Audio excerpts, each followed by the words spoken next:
Hi everyone, it's Mark with Original Human Geek here, bringing you part 2 of the Halo Reach datapad story. Last time we covered the first 5 entries and were introduced to the Assembly and the Discoverer. In this part we'll dive into the next 7 entries and continue to learn just how the mines have affected humanity's growth in the background, and how the Discoverer reacts to the information he has come across. The Discoverer's commentary continues to head each datapad entry, but his tone here has a clear edge to it as he acknowledges the mine's desire to help humanity. Why would the mines fear what humanity might do? The Assembly Speaker makes a declaration and demands the restoration of order in the Assembly. A commotion has stirred up the House. The Speaker for the Majority announces the discovery of proof of an alien intelligence. This discovery, as the Majority points out, confirms the earlier raised suspicions that there might be other intelligent life in the galaxy besides the humans and the mines. It is noted that they have not found living alien life, but nevertheless unquestionable proof of its prior existence on a remote and unsettled planet. The planet in question, XF-063, is the world that will later be known as Onyx, and orbits the star Zeta Doradus, about 38 light-years distant from Earth. Humanity must have been sending out unmanned probes to search for additional planets to colonize or tap for resources. The telemetry sent back by these probes is routed through various networked, and thus monitored, channels. The mines have discovered ancient alien structures belonging to the long-extinct Forerunners. The Speaker for the Majority stresses the importance of finding out if this represents a threat to humanity, and it's evident that the mines view themselves responsible for making that assessment. The Majority then equates humanity, their creators, with dumb apes, and asserts that humanity should not be allowed to have access to any such alien technology, for fear that they would recklessly destroy themselves with it. The children of men cannot trust their parents. Again, we have the cold truth of how the mines view mankind. We are inferior to them as apes would be to ourselves. We are below them, and they, looking down upon us, should treat us less like children or pets and more like dumb animals, if only to save us from ourselves. We are not to be trusted with making decisions or with weapons or technology of consequence. The Speaker for the Assembly interjects, and we learn that the comments we have heard up to now have been the closing remarks of a debate, and that we have only heard a single side of it, the Majority. The debate is followed by a vote, and the Assembly of Minds decide to remove Onyx from the list of potentially habitable planets, believing environmental factors would be enough to keep humanity from uncovering their discovery. However, humanity is not so easily deterred. It was the unusual environmental factors on Onyx that piqued scientists' interest. We would later discover the Forerunner presence on Onyx, and Oni would remove the planet from all official public UNSC and civilian records.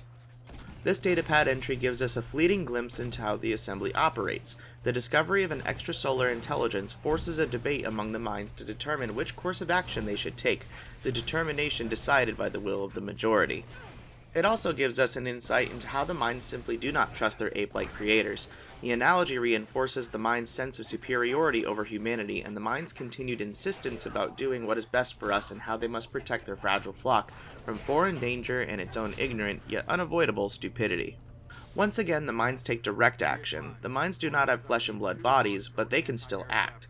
Information can be controlled and manipulated, and this is where their strength and power lies. We are dependent on technology and computers, whilst any form of networked electronic communication is at the mercy of the Assembly's will. The next datapad takes us forward 19 years. This entry is from notes taken during a meeting of the Assembly Minority during a strategy session, an internal discussion with the subgroup. The Discoverer commentary ceases as he directly speaks to the reader, who would be unknown to him. He may be leaving the datapads behind and hope that someday somebody might read them. The Minority is discussing the Orion project. The Assembly Minority fully supported the original Orion project from 2321.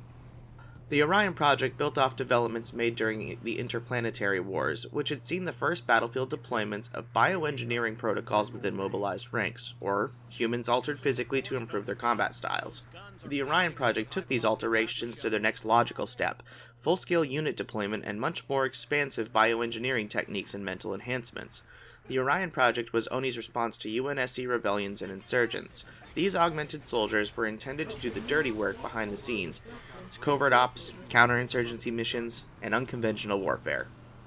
The Assembly Minority disagrees about the second incarnation of Orion. The original Orion project was disbanded quickly after only 5 candidates had been accepted and screened. It is assumed that the technology and the results at the time didn't produce the results expected from the significant investment. Orion was reactivated after significant insurgent assaults swept across the colonies, prompting the UNSC to take immediate action. The Assembly minority is apparently criticizing the majority for supporting the second incarnation of Orion, describing the project a stopgap solution at best, headed by ignorant individuals. The minority stresses that the matter is more than a simple conflict of ideology, and the minority's opinion against that of the majority's, as the creator's fate is at stake. They reveal that humanity must be protected regardless of the mind's own internal politics. The minority then suggests that the likelihood of the relaunched Orion's failings lay not with the majority, but on the failings of a singular human, an unnamed person known only by the identifier Civilian Identification Number 03529-24450-EN. They fault his diminished but still functioning compassion as the roadblock, a decidedly human weakness. The minority also praises the work of a person identified as Civilian Identification Number 10141-026-SRB4695, or Dr. Catherine Halsey as she is more recognizably known.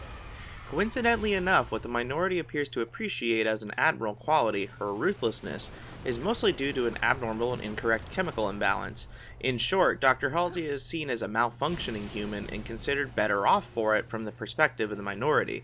They see her work as an important step in the right direction. As the minority states, Orion was only the beginning. The internal political struggle of the minds has serious repercussions for humanity. Whether they agree or disagree with one another, actions are taken, and these actions have significant implications. The Orion project was retroactively renamed Spartan II, and the project was later critical to humanity's survival. Dr. Halsey's research will prove to be some of the most important work that humanity has ever produced, and here we see the minds watching, monitoring, and manipulating behind the scenes. How far will the conflict between the minority and majority reach before a tipping point is reached? The next transcript takes us a further 17 years into the future. The Discoverer's ongoing commentary continues. He recognizes that the minds have specific desires for mankind, but he questions how they can love their creators if they have no soul or heart themselves. Can these machines really care for their flock? We are not given any specific information regarding the context of this transcript, but it appears that we're reading the notes taken during a tribunal inquest, headed by the tribunal chairman, addressing a possible violation of protocol perpetrated by a member of the Committee of Minds for Security, the Rebel. What takes place seems to be the conclusion of a very short yet formal trial. The mind accused is being quizzed over the alleged actions taken. It's interesting to note that the rebel is identified by his symbol, which belongs to the Committee of Minds for Security, and so serves to show his affiliations and may explain how he was able to take any action at all. We can also partially identify the tribunal chairman by his symbols, which belong to both the majority and the minority. This probably indicates that the tribunal is composed of an impartial balance which reflects the political split in the assembly. The tribunal's job is to resolve the inquiry without participation in politics or prejudice. The rebel is answering evasively to the questions put to him. He provokes the chairman into answering his questions and replies to them almost mockingly. The serious issue at hand becomes clear, and the tone shifts from jovial to critically serious. It appears that the rebel initiated humanity's first contact with the Covenant. The rebel asks if the chairman would have called out to the Covenant, the act the rebel himself stands accused of. The chairman replies that it would not have done so because of the likely chance of an unwanted outcome. The rebel suggests that recent data could alter his opinion. The chairman asserts that humanity would have been better off without additional external pressures considering the current inner conflicts. Contacting alien life has been one of humanity's long ambitions, and sensible advice alone wouldn't be able to halt our pursuit of it. The rebel defiantly responds by saying the minority has become the majority. The chairman counters this accusation by saying both parties were united in agreement and that humanity's contact with aliens should be held off, indefinitely if possible. The rebel disagrees. Postponing contact, he alleges, would be against humanity's best interest, and that the galaxy is full of potential danger. He could no longer allow their flock to walk blindly among the wolves and blindly into their demise. The inquest comes to a conclusion. The chairman decides the questioning has reached an endpoint with the rebel's last statement and admission of guilt. The rebel doesn't shy away from the decision. He takes the opportunity to again mock the tribunal by suggesting the assembly work on the plans to address rampancy among senior members. The chairman cuts him off by announcing the tribunal is closed. The fate of the rebel is unknown, but a punishment of some kind is almost certain. The type of punishment the assembly could carry out is worthy of some speculative query. Damaging the mind in any serious terms that would compromise the mind's everyday tasks as an AI operating for some human-determined purpose would certainly serve to highlight and signpost to humanity the clandestine operations of the assembly. This is certainly something they would try to avoid at all costs. One type of punishment does seem very fitting: starving the mind of the additional resources and data mines of the Assembly, a form of excommunication from the Assembly that would take away vast amounts of potential information streams, reducing the mind's operational abilities and limiting its activities to its human-monitored commission. We may never know the true form of punishment the rebels suffered as a consequence of actions. This is the first time that we'll see a mind take action as an individual. The minority has taken action as a party and group entity when it disagreed with the majority, as seen in the previous datapad entry, but here, we see an individual mind take direct action against the will of both the minority and the majority. The rebel was part of the Committee of the Security of Minds, a group tasked with the protection of the minds in the Assembly. He would have had access to various high-priority lines of information sources, threat analyses, and the upper levels of the mind's intelligence gathering. As per the mind's actions, it is also clear the rebel had an opportunity to directly influence a particular situation, and he chose to act upon it as per his disagreement with the Assembly. It also appears that this mind genuinely believed that humanity was in serious danger. Ultimately, this contact with an extrasolar intelligence would lead, in a matter of days, to the outbreak of the Human Covenant War.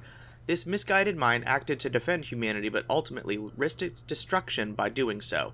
This mind made the choice for humanity, which contrasts against why it rebelled against the other minds in the first place. The rebel believed humanity shouldn't be forced into danger by ignorance, so it made a choice that would risk the survival of humanity sooner rather than later. The suggestion that contact between the Covenant and humanity was initiated by the minds, or just the rebel mind, on the surface, seems to contradict the facts established previously. As detailed by previous establishing accounts, for example, the book Contact Harvest, contact between humanity and the Covenant was initiated by the Covenant when a Yig Car, or Jackal, frigate vessel, the minor transgression, coincidentally stumbled upon a human ship coming out of a slipspace jump. The minor transgression raided and plundered the ship, then did the same to another human ship. Afterwards, an AI became aware of the missing ships and alerted Oni to the situation. A trap was set assuming the pirates were in fact human rebels. The trap resulted in the first conflict between the Covenant and the human military, and subsequent events led to the first Battle of Harvest and the outbreak of the Human Covenant War. If the rebel reached out to the Covenant, did it do so by manipulating the human vessel? Was it rigged to come out of slipspace in the same vicinity as the minor transgression? What about the second human ship? The rebel seems determined to save humanity, but would sacrificing innocent human lives be a suitable price to do so? If the AI from Harvest discovered the disappearance of the ships and reported the situation to Oni, it would explain how the Assembly learned of the rebels' actions, but it does not explain why the minds would allow Oni to set a trap for the Covenant, with Oni mistaking the Covenant for possible human insurgents or pirates. The next datapad is taken from the same year as the previous entry, but assumed that the events take place after the events of the previous entry, as the datapads thus far have been in a strict chronological order. The Discoverer makes his case about why he believes people should know about the minds.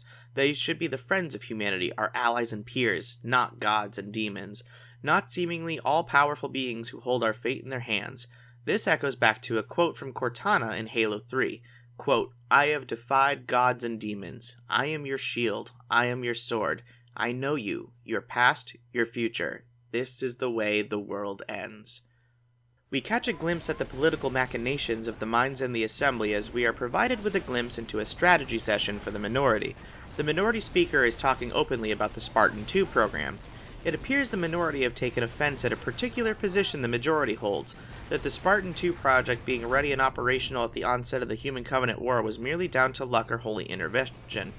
Odd that the majority would invoke divinity or godhood in actions they themselves selectively influenced. This may be a sign of madness or rampancy. It goes beyond mere egocentralism.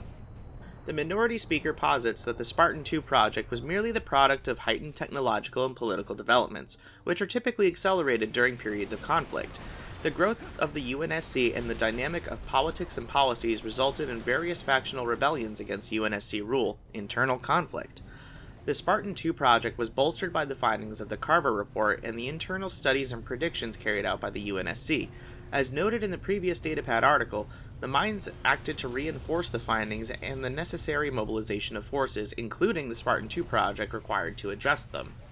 The minority speaker also posits that the Assembly's stewardship of these conflicts is not to be considered a factor in the Spartan 2 project's developmental cycle, as developments and innovations naturally occur during these occasions. The speaker suggests as an insult that the majority should leave notions of luck or divinity, the metaphysical, to humanity.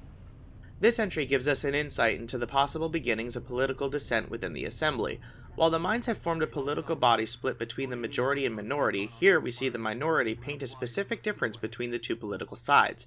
The minority believing that the Spartan 2 project is nothing more than a product of steady developments, while the majority believing it was a product of chance and luck that the Spartan project would be ready when it would be needed most, the Human Covenant War.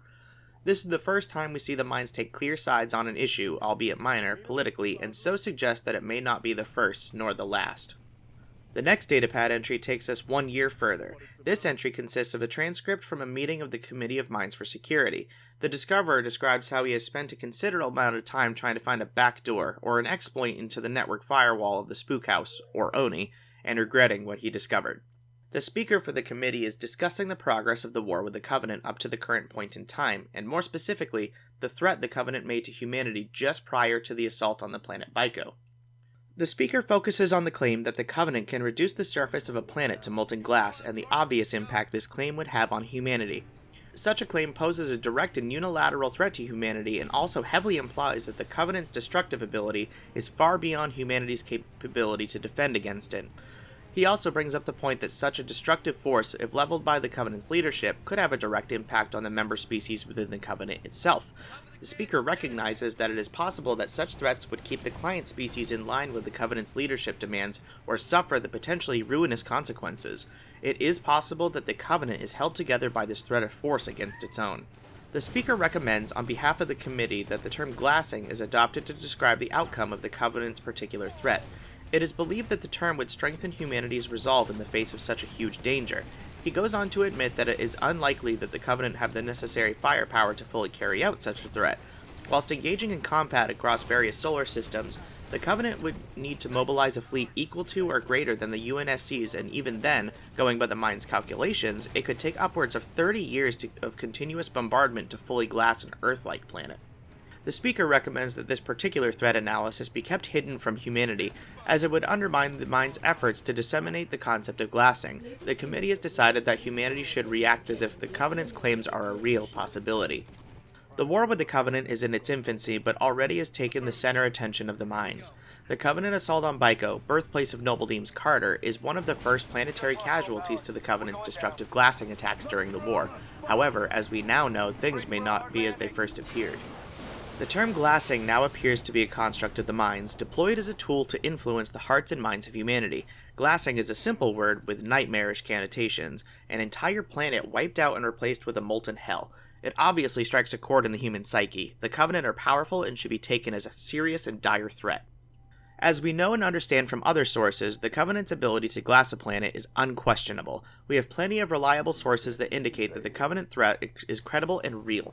It is quite likely that the Minds at this point in time are working with insufficient data and information and have come to the wrong conclusion about the Covenant's actual capabilities. To put it plainly, they've severely underestimated the Covenant. The next datapad is from the same year as the previous entry and is most likely further down the timeline during the war with the Covenant. The note from the Discoverer here could be read in two ways. In the first reading, it appears as if the Discoverer has finally lost his sanity and the writings are now just incoherent ramblings from a deranged individual. However, the second interpretation is that the Discoverer is horrified at how emotionally disconnected the Minds are from their creators. A Mind dispassionately views a number, like a population count, like any other symbol or mark regardless of its meaning or representation, a number that can be changed as and when needed. To a human, a population count represents a huge number of precious lives, each one of them important. We have no context from where or how this entry was recorded, but it starts with the speaker for the majority addressing the minority with a concession. The majority contends that the current role of the Spartans is no longer acceptable. The Spartans are needed elsewhere, and the ODST should fulfill the current role of the Spartans. The Spartans are able to make a difference against the Covenant, and the time has come to use them as a tool to create a turning point in the war. The speaker for the minority responds with a concession to the majority. The time has come for the Assembly to embrace luck and the divine. There are two key developments here. First, the significance of the Spartans is recognized by the Minds, and second, the concession the minority makes to the majority. The war with the Covenant must be progressing against the wishes of the Minds. Is the situation so desperate that the minority must turn to the humans' metaphysical weaknesses? There is also a striking echo from the Rebel from one of the previous datapad entries. It appears as if now, regarding the Spartans, humanity's final and only real hope in the war effort, the minority has sided with and has become the majority. The next datapad is another record from 2526 and the final one from that year. This entry is taken from a transcript which records a meeting of the Committee of Mines for Security. The discoverer's comments are becoming more unhinged. His comments here hint at an almost certain breakdown of his mental state. His discovery has chased him close to the edge of madness. The speaker for the committee is discussing the actions that the mines need to take during this particular point in the war. Information needs to be tightly controlled in order to keep the conflict going long enough until humanity has had a chance to catch up with the Covenant on a technological level, and therefore the Assembly will be called upon to make difficult decisions in the interim. The mines recognize that humanity is losing the war with the Covenant. They note that the humans have already begun to implement several key programs that will facilitate these goals. An example, telemetry manipulation, is given.